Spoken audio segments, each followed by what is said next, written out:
بسم اللہ الرحمن الرحیم۔ السلام علیکم۔ بیان کیا جاتا ہے کہ بنی اسرائیل میں ایک شخص تھا جس کی بیوی انتہائی حسین و جمیل تھی، جس پر وہ اسرائیلی بہت فریفتہ تھا۔ چنانچہ جب اس عورت کا انتقال ہوا تو اس اسرائیلی کو بڑا قلق ہوا اور ایک مدت تک وہ اس عورت کی قبر پر بیٹھا روتا رہا۔ اتفاقاً حضرت عیسیٰ علیہ السلام کا ادھر سے گزر ہوا تو انہوں نے اس اسرائیلی کو پریشان حال دیکھ کر اس کا سبب معلوم کیا۔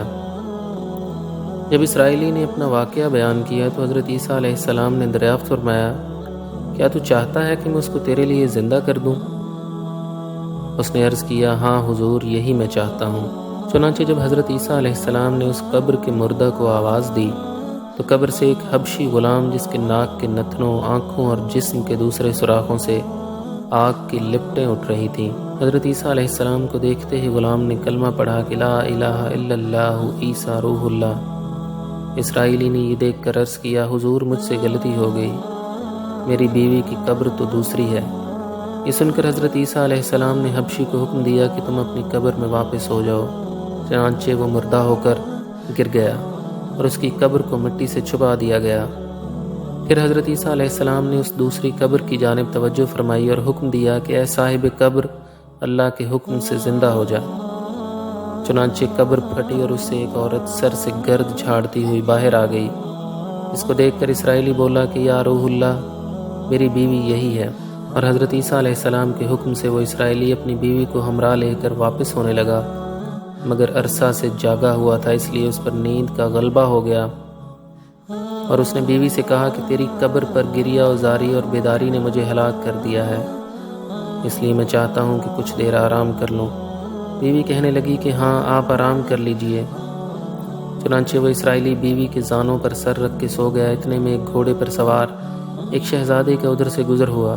اگر آپ چاہتے ہیں کہ اسلامی تاریخ سے جڑے واقعات اور مستند وظائف آپ تک پہنچتے رہیں تو چینل کو سبسکرائب کر لیں اور بیل نوٹیفیکیشن کو آل پر سیٹ کر لیں۔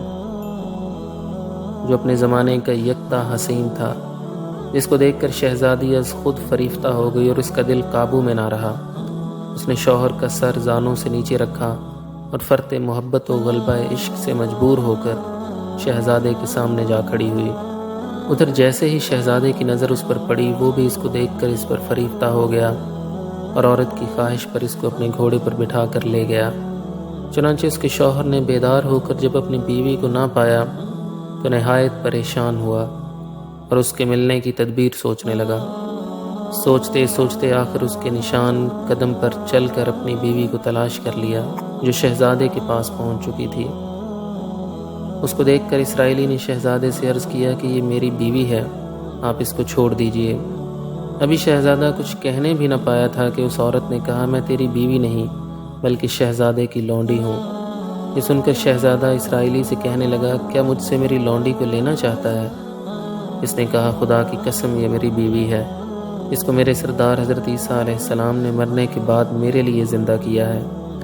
ابھی یہ گفتگو ہو رہی تھی کہ اتفاقاً حضرت عیسیٰ علیہ السلام بھی وہاں تشریف لے آئے، جن کو دیکھ کر اسرائیلی کہنے لگا، یا روح اللہ، کیا یہ میری وہ بیوی نہیں ہے جس کو آپ نے میرے لیے زندہ کیا ہے؟ حضرت عیسیٰ علیہ السلام نے فرمایا کہ ہاں یہ وہی ہے۔ یہ سن کر عورت کہنے لگی، یا روح اللہ، یہ شخص جھوٹا ہے، میں تو اس شہزادے کی لونڈی ہوں۔ حضرت عیسیٰ علیہ السلام نے فرمایا، کیا تو وہ عورت نہیں جس کو میں نے اللہ تعالیٰ کے حکم سے زندہ کیا ہے؟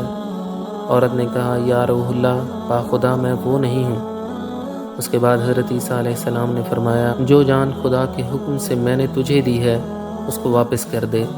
یہ سنتے ہی وہ عورت پھر مردہ ہو کر گر پڑی اور حضرت عیسیٰ علیہ السلام فرمانے لگے کہ جو شخص ایسے آدمی کو دیکھنا چاہے جو کافر مرا تھا اور زندہ ہو کر ایمان لایا تو وہ اس حبشی غلام کو دیکھ لے جو پھر ایمان کی حالت میں مرا ہے، اور جو کوئی ایسے شخص کو دیکھنا چاہے جو مومن مرا تھا پھر اللہ نے اس کو زندہ کیا اور وہ کافر ہو کر حالت کفر میں مر گیا تو وہ اس عورت کو دیکھ لے۔ اس واقعہ کو دیکھ کر اسرائیلی نے قسم کھائی کہ اب کبھی نکاح نہیں کروں گا، اور میدانوں کی جانب نکل گیا جہاں اللہ تعالیٰ کی عبادت میں مصروف رہ کر اسے موت آ گئی۔ اللہ تعالیٰ اس پر رحم فرمائے۔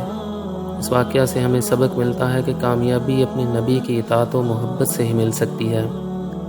چنانچہ ہمیں بھی چاہیے کہ ہر حال میں اپنے نبی کی اطاعت کو سامنے رکھیں